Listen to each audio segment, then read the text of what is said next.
The stomach that drops before your brain even has time to understand what happened.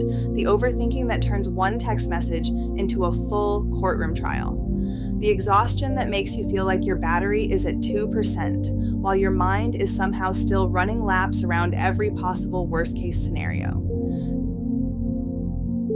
Maybe you have wondered why you cannot just calm down. Maybe you have blamed yourself for being too reactive, too sensitive, too emotional, too tired, too anxious, too guarded, or too much. Maybe you have tried to talk yourself out of it more times than you can count. You told yourself you were fine. You told yourself it was not a big deal. You told yourself to let it go, stop spiraling, stop crying, stop caring, stop snapping, stop shutting down, and stop making everything harder than it needed to be. And yet your body did not listen. Your chest still tightened, your thoughts still raced, your shoulders still climbed up toward your ears, your jaw still locked, your stomach still twisted. Your heart still reacted like it had received breaking news before your mind even opened the envelope. When that happens over and over again, it can make you feel broken. It can make you wonder if something is wrong with you. It can make you feel like your body is working against the life you are trying so hard to build. But what if your body has not been betraying you? What if your body has been trying to protect you?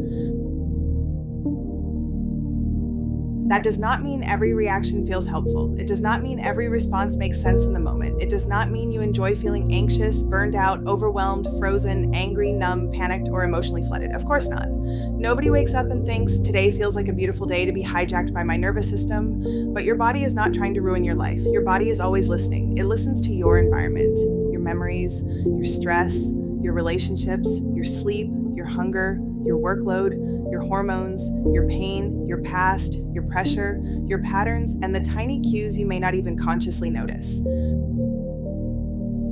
Before your mind can explain what is happening, your body is already asking one question. Am I safe? That question runs underneath so many of the things we call anxiety, stress, burnout, trauma responses, emotional reactions, and overthinking. When your body senses danger, pressure, conflict, rejection, uncertainty, exhaustion, or overwhelm, it may shift into protection mode. That protection can look like fight, flight, freeze, fawn, or shutdown. It can look like snapping, spiraling, overworking, people-pleasing, checking out, going silent, panicking, controlling, everything, avoiding everything, or feeling like you want to crawl out of your own skin and also take a nap for 4 business days. These responses can feel confusing when you do not understand them. They can feel shameful when you think they are personality flaws. They can feel permanent when nobody has taught you how the nervous system works. That is why this book exists. This book is not here to shame you into becoming calmer. It is not here to tell you that you should be more positive, more disciplined, more productive, more grateful, or more healed. You have probably already tried being hard on yourself. If self-criticism worked, you would have been floating through life like a peaceful little cloud by now. This book is here to help you understand what your body has been trying to tell you. It is here to give you language for the sensations, reactions, and patterns that may have felt random or embarrassing before. It is here to help you stop seeing your body as the enemy and start seeing it as a messenger. Not a perfect messenger, not always a convenient messenger. Sometimes a very dramatic messenger with a smoke machine and a siren, but still a messenger.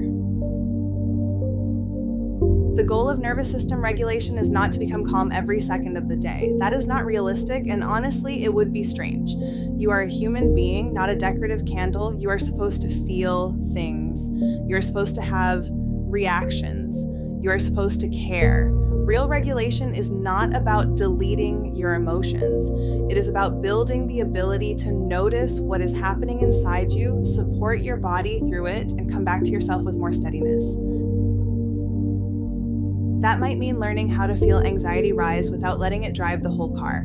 It might mean recognizing burnout before your body forces you to collapse. It might mean noticing anger and asking what boundary may be needed instead of instantly judging yourself for feeling it. It might mean recognizing shutdown without calling yourself lazy. It might mean learning that a trigger is not proof that you are failing. It is information. It is a signal. It is your body asking for care, safety, space, support, or a slower pace. When you do not understand your nervous system, you may spend your whole life fighting symptoms without ever listening to the signal underneath them. You may think your anxiety is weakness, you may think your burnout is laziness, you may think your freeze response is procrastination, you may think your people-pleasing is kindness, you may think your anger is proof that you are out of control, you may think your numbness means you do not care. But often, your body is simply doing what it learned to do to get through something. Maybe it learned to stay alert, maybe it learned to prepare for disappointment, maybe it learned to keep the peace, maybe it learned to work harder than it rested, maybe it learned that slowing down was unsafe, maybe it learned that expressing needs created conflict, maybe it learned that being perfect felt safer than being honest, maybe it learned that disconnecting was the only way to survive the moment. This does not mean you are doomed to repeat those patterns forever. It means those patterns deserve understanding before they can change. You cannot shame your nervous system into safety. You cannot bully your body into healing. You cannot punish yourself into peace. Your body needs a different kind of conversation. That conversation begins with noticing. Noticing the way your breath changes when you feel pressured. Noticing how your shoulders tense when someone's tone shifts. Noticing how your stomach drops when you feel rejected. Noticing how quickly you abandon your own needs to keep someone else comfortable. Noticing how hard it is to rest without guilt. Noticing how often your body says no while your mouth says yes. This kind of noticing is not about obsessing over every sensation. It is about becoming more aware of the information your body has been carrying. Awareness is where the door opens. From there, you can begin practicing simple, body-based tools that send your nervous system small signals of safety. Slow breathing, grounding, orienting to the room, gentle movement, humming, self-hold, relaxing tension, feeling your feet, naming what is happening, creating rhythm, building routines, giving your body proof that it does not have to stay on high alert every minute of the day. These practices may sound simple, good, they should. When you are overwhelmed, you do not need a complicated healing routine with 17 steps, a color-coded chart, a Himalayan gong, and a morning schedule that requires quitting your entire life. You need tools you can actually use while living a real human life. You need tools you can use in the car before walking into work, after a hard conversation, when your chest gets tight, when your mind will not stop spinning at night, when you feel numb, when you feel irritable, when you feel overstimulated, and when you are one minor inconvenience away from becoming a haunted chandelier. This book will give you those tools not as a cure, not as a magic switch, not as a replacement for therapy, medical care, medication, or professional support. This book is here as education, support, and a gentle place to begin. It is here to help you understand yourself with less shame and start building trust with your body again. Some practices may help you right away. Some may feel awkward at first. Some may not be for you. That is okay. Your body gets to have preferences. You are allowed to adjust. You are allowed to skip. You are allowed to go slowly. You are allowed to need help. The point is not to perform healing perfectly. The point is to become more connected to yourself. Throughout this book, you will learn what nervous system regulation means in plain language. You will learn about fight, flight, freeze, fawn, and shutdown. You will learn why anxiety is not just in your head, why burnout is not laziness, why trauma can affect the body, and why emotional regulation is not the same thing as pretending you are fine. You will also learn practical somatic tools that can help you support your body in real life. Each method will be explained as if you are brand new to this, because nobody should need a neuroscience degree to understand their own stress response. At the back of the book, you will find a 30-day somatic workbook to help you practice these tools in a simple, structured way. You do not have to rush there. Let yourself understand the foundation first. The workbook will be waiting for you when you are ready. As you read, I want you to remember this. You are not behind. You are not failing. You are not weak because your body reacts. You are not broken because calm has felt hard to reach. You are learning a language your body has been speaking for a long time. And like any language, it takes patience, it takes repetition, it takes practice, it takes kindness, it takes listening without rolling your eyes at yourself every 5 seconds. There may be moments in this book where something clicks. You may suddenly understand why you shut down during conflict, why you overthink when you feel uncertain, why rest feels uncomfortable, or why your body reacts before your mind can talk it down. Let those moments land gently. You do not have to fix everything at once. You do not have to become a completely different person. You do not have to earn the right to feel safe. You can begin exactly where you are with the body you have, the history you carry, the energy available today, and one honest moment at a time. Your body is not the enemy. It is the place where your healing gets to begin. Part 1, you are not broken. Before we talk about breathing, grounding, somatic exercises, trauma responses, burnout, or nervous system regulation, we need to start with the truth this entire book is built on. You are not broken. You may feel exhausted. You may feel anxious. You may feel overwhelmed by your own reactions sometimes. You may feel like your body is too loud, too sensitive, too tense, too tired, too wired, or too unpredictable. You may have moments where you wonder why something small can send your whole system into panic, irritation, shutdown, or tears. But struggling does not mean you are broken. It means something inside you has been trying to survive, adapt, protect, manage, hold it together, and keep moving. Your body has been doing its best with the information, experiences, stress, pressure, and patterns it has been given. That does not mean every response is helpful now. That does not mean every reaction is one you want to keep. It simply means your body deserves to be understood before it is judged. Chapter 1. You are not broken. There is a specific kind of exhaustion that comes from fighting yourself for too long. It is not just physical tiredness, it is the deep, heavy kind of tired that shows up when you are constantly trying to manage your emotions, monitor your reactions, hide how overwhelmed you feel, explain yourself, hold everything together, and still somehow function like a regular person with a calendar and responsibilities and laundry waiting in the corner like a quiet threat. You may know that kind of exhaustion. It can feel like waking up already braced for the day. It can feel like checking your mood before you even get out of bed.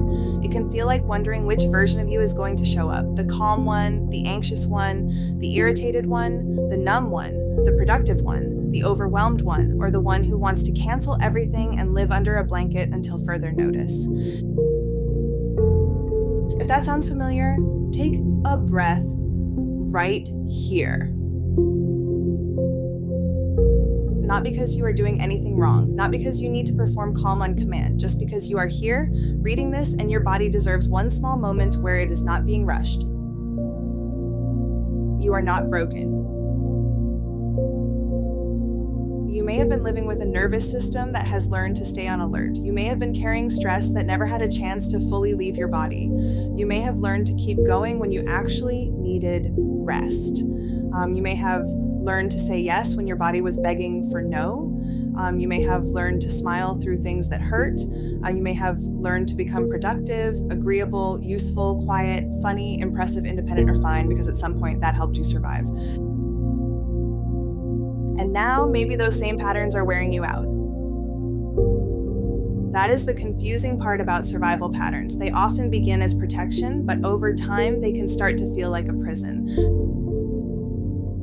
The overthinking may have helped you prepare for disappointment. The people-pleasing may have helped you avoid conflict. The shutting down may have helped you get through moments that felt too big. The anger may have helped you feel powerful when you felt cornered. The perfectionism may have helped you feel in control. The constant busyness may have helped you outrun feelings you did not know how to sit with.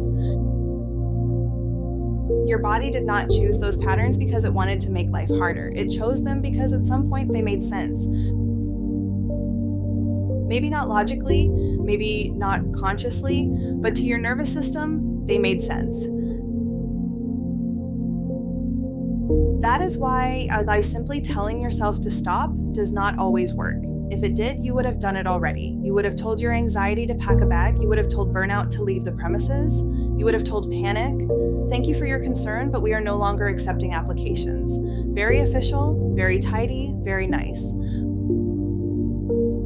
But the body does not change through shame alone. The body changes through safety, repetition, awareness, support, and practice. This is where so many people get stuck. They believe they should be able to think their way out of every reaction. They believe if they understand the problem, the body should immediately cooperate. They think, I know I am safe, so why do I still feel anxious? Or I know I need rest, so why does slowing down make me uncomfortable? Or I know this person is not trying to hurt me, so why did my body react like I was in danger? That gap between what you know and what you feel can be frustrating. It can make you feel like you are failing at healing, but you are not failing. You are experiencing the difference between intellectual understanding and nervous system safety. And knowing something in your mind is not always the same as feeling safe in your body. You can know the door is locked and still feel uneasy. You can know someone loves you and still feel afraid of being abandoned. You can know you need rest and still feel guilty for lying down. You can know that one email is not a life or death emergency and still feel your chest tighten when it lands in your inbox. You can know you are doing your best and still feel like you are behind. This does not mean you are irrational. It means your body has its own memory, language, and protective system. Your nervous system is designed to help you survive. It scans for cues of safety and danger. It responds to tone, facial expression, uncertainty, pressure, pain, memory, exhaustion, hunger, overstimulation, and stress. It pays attention to things you may not even consciously notice. It is not waiting for you to write a full essay about why you feel threatened. It reacts fast because that is its job. The problem is that sometimes your nervous system can react to present-day stress through the lens of old experiences, chronic pressure, unresolved fear, or long-term overwhelm. It may treat a hard conversation like a threat. It may treat rest like danger. It may treat silence like rejection. It may treat uncertainty like disaster. It may treat your own needs like a problem. When that happens, you might not feel like yourself. You may snap and then regret it. You may freeze and then feel embarrassed. You may over-explain and then feel drained. You may say yes and then resent it. You may shut down and then wonder why you cannot just be normal. Let's be clear about something. A nervous system response is not a character flaw. Feeling anxious does not mean you are weak. Feeling burned out does not mean you are lazy. Freezing does not mean you do not care. Shutting down does not mean you are hopeless. People-pleasing does not mean you are fake. Needing support does not mean you are needy. Having a body that reacts does not mean you are broken. It means your body is communicating. And if nobody taught you how to understand that communication, of course it has felt confusing. Imagine being handed a phone that keeps ringing, but every call is in a language you were never taught. After a while, yan ting by yas de flargre obais you iniomas yad tirain nan star by time side I'm cheat signs. In changs files your time that by my phone. You might get angry at the ringing. You might want to throw the whole thing into a lake and move to a cabin with no forwarding address. But the phone was not the enemy. You just needed help understanding the message. This book is going to help you understand the message. Not all at once, not by forcing your body into calm, not by pretending everything is okay when it is not. We are going to move gently, clearly, and practically. We are going to take complicated ideas and make them usable. We are going to talk about the nervous system in a way that does not make your brain want to crawl out the nearest window. Because you deserve to understand yourself. You deserve to know why your body reacts the way it does. You deserve tools that support you without shaming you. You deserve to stop seeing every emotional response as proof that you are failing. You deserve to feel more at home in your own body. You do not need to hate yourself into healing. That sentence matters, so let it sit for a moment. You do not need to hate yourself into healing. So much of the world teaches people to change by attacking themselves, be harder on yourself, push more, do more, fix yourself, stop being dramatic, get over it, try harder, be better, be less sensitive, be less emotional, be less affected, be less human, basically. But nervous system work asks for something different. Like,